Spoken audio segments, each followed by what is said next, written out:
Mesdames et messieurs, chères femmes africaines et okatangaises, chers compatriotes,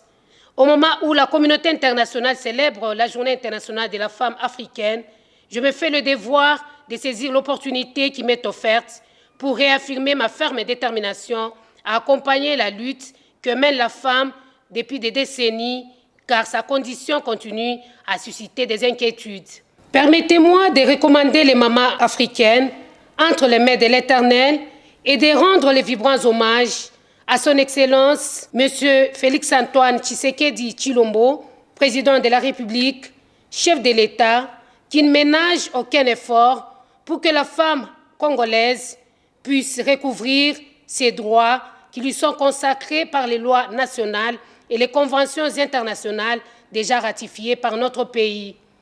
Cette détermination est matérialisée en province par son Excellence Jacques Kabula Katwe, gouverneur de la province du Haut-Katanga. Cette année 2024, l'Union africaine a choisi le thème « Éduquer et qualifier l'Afrique pour le XXIe siècle ». Ce thème est en parfaite adéquation avec notre volonté d'investir en faveur des femmes. Car investir en faveur des femmes, c'est investir dans l'avenir de l'Afrique.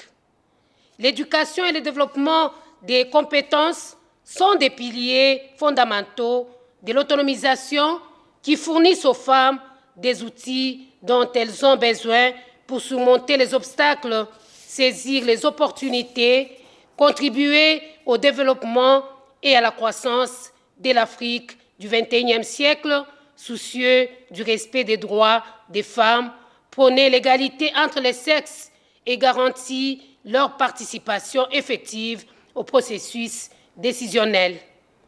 Certes, le travail abattu par la femme africaine est remarquable car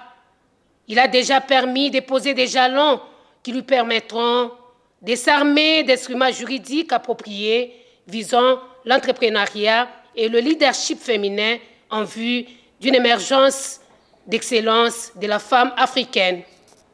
Au regard de cette période particulière où les réformes structurelles sont dominées par les injonctions politiques, je réitère mon engagement à gagner le pari de l'équité du genre en exhortant les mamans okatangaises à s'intégrer massivement et de façon irréversible dans tous les domaines de la vie pour s'inscrire dans la vision du gouvernement de la République démocratique du Congo qui s'emploie à éradiquer toute forme de violence à l'égard de la femme et de la jeune fille horizon 2030, mais aussi à s'attaquer aux défis et aux obstacles persistants qui entravent leur progrès et limitent leurs possibilités.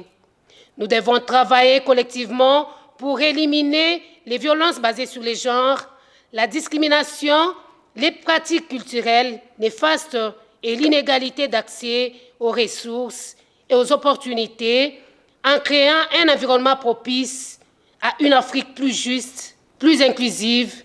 et plus prospère. Chères femmes africaines et okatangaises, chers compatriotes, enfin, je lance un appel pathétique à l'attention de la Corporation des femmes africaines pour qu'elle occupe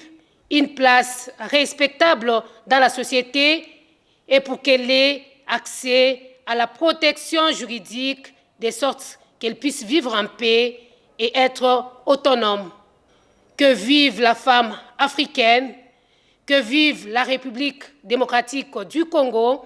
que vive la province du Haut-Katanga. Je vous remercie.